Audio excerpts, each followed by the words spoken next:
One of the highlights of this National Party Congress is the amendment to the party constitution. This conference has enshrined Xi Jinping's thoughts on socialism with Chinese characteristics for a new era as the supreme guiding principle. CGTN reporter Han Bin talked to a professor from the party school who's been following the history of the charter changes. The new generation of the world's largest political party.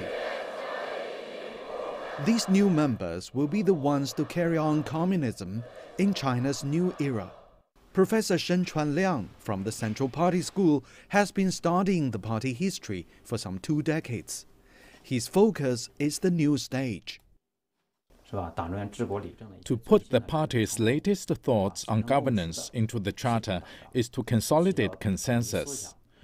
To put the breakthrough theoretical achievements and the practical experience into the charter will help promote the whole country's development in the new era with the new tasks. Shen Liang says putting Xi Jinping thought on socialism with Chinese characteristics for a new era into the party constitution shows the significance of its core position and historic role. This new thought carries a vast spectrum of meanings. It makes clear the party's overarching goal, strategy and policies for rejuvenation to make a strong, modern country by the middle of the century. These include the change of the principal contradiction, fostering confidence in the path, law-based governance, building a strong military, and new types of international relations. Certain principles are mandatory, like the party's leadership in a work, a people-centered approach, deepening reforms, and a new vision for growth. This amendment is based on the party's previous thoughts to provide new ideas and solutions in dealing with new challenges and contradictions of society, which enters into the new era. Professor Shen says revision is a CPC tradition in advancing with the times. Nearly every party congress has amended the charter, and once the new theoretical thoughts are enshrined, they could lead the country in an irreversible direction. The CPC Charter is a small book, but it contains all the important thoughts and principles leading the world's biggest party. Each leadership has left its input, and today the thought of Xi Jinping has been written in, and its implementation means a new chapter for the party, the country, and the people. Han Bin, CGTN, Beijing. And more reaction now from Africa. Let's cross over to Cairo and to CGTN's Yasser Hakim. Angela Coppola is also joining me from Johannesburg. But first to you, Yasser, what's the expectation in Egypt with regards to future ties with China? Well, Egypt and China go way back, and Egypt was the first Arab and African country to recognize the Chinese Republic and open ties with the Chinese Republic back in the 1950s, early 1950s. And the relations kept warm, but it took quite a positive turn in the last couple of years, and relations became really close in the last few years. Just to give an example, that the Egyptian and Chinese presidents met 3 times in the last 1.5 years alone, and that's a lot if you compare to the last decades, how many times Egyptian and Chinese presidents met before. So Egypt has been following up on the latest in China and the Congress, knowing that there is a lot of engagement by the Chinese in Egypt, especially economically. Chinese investments have surged in the last year to reach around $15 billion, up from only 5, or actually less than 5 billion 3 years ago. Most of them in the infrastructure projects, in energy, and the last deals that were signed concerning the construction and real estate in the new capital, the first electric train in Egypt, as well as telecommunications. So going forth, there is a lot of expectations, especially that Egypt is also part of the Belt and Road Initiative being a hub in the Suez Canal being the main form of cooperation concerning the road, and it's expected to even increase in the next few years, whether through investments or trade or even bilateral imports and exports.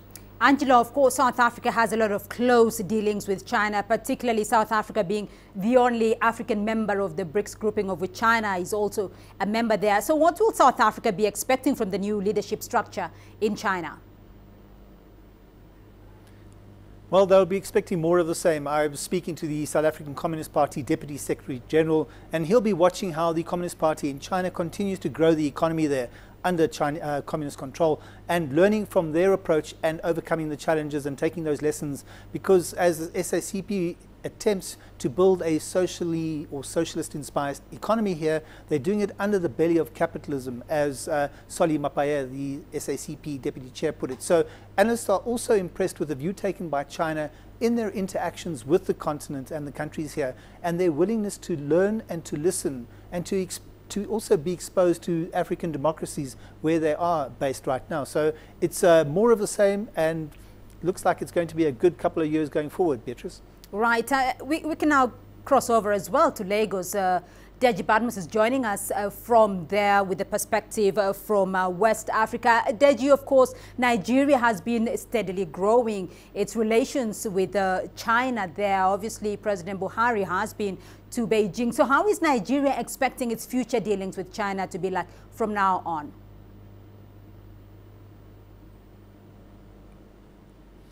Well, Beatrice, what Nigeria expects is that the relationship will go higher this time. Nigeria has always had a very wonderful relationship with China. China is central to Nigeria's infrastructure development. As we speak today, the Nigerian government is investing massively in infrastructure, especially in terms of the expansion of the rail project in this country, and China is central to that plan. For instance, the Nigerian government has a plan to connect the entire states in this country, the 36 states in this country, by rail, and it's going to cost, the estimate is that it's going to cost around $36 billion. China is central to that plan because as we speak today, there are quite a number of rail projects going on that China, is funding and of course helping the country. So going forward, what Nigeria expects to see is that that relationship will get deeper, and of course Nigeria will get more assistance from China to deliver on some of these huge infrastructure projects. Beatrice? Right, returning to you, Yasser, though, what's been the impact of the just concluded CPC National Congress in Egypt? Well, there are two main issues I think that many have been following here in Egypt. First of all, the lessons to learn on how China has managed to develop its economy and become a world economic power.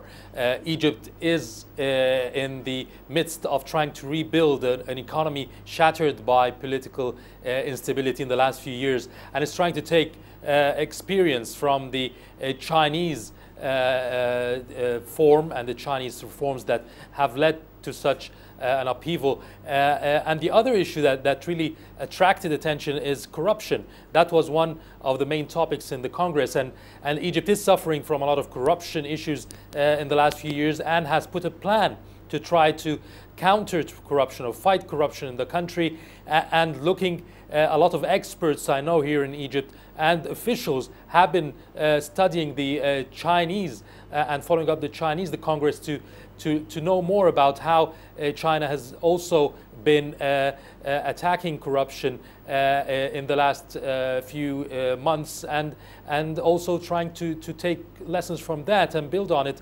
in the Egyptian formula.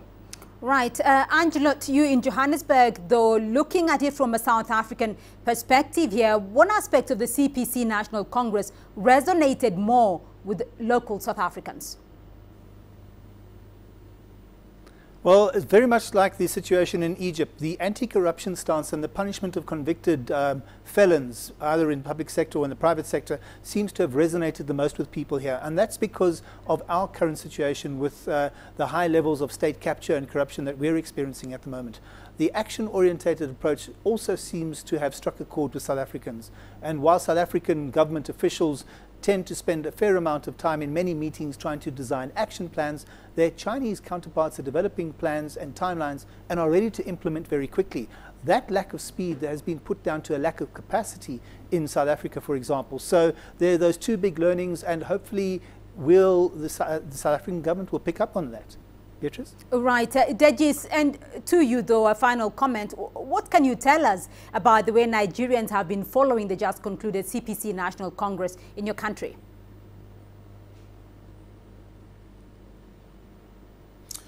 Well, Beatrice, I mean, quite a lot of people followed the CPC Congress, and let me tell you what actually resonates with people here and what people have been talking about, because virtually everywhere you go, when there were discussions about developments, economic development especially, people always cite China as a clever example. And what people talk about here is how China was able to get millions of people out of poverty within a decade. And a lot of people are saying, look, perhaps the Nigerian government should begin to look at the Chinese model, how China was able to do it. You know, the issue of development in this country.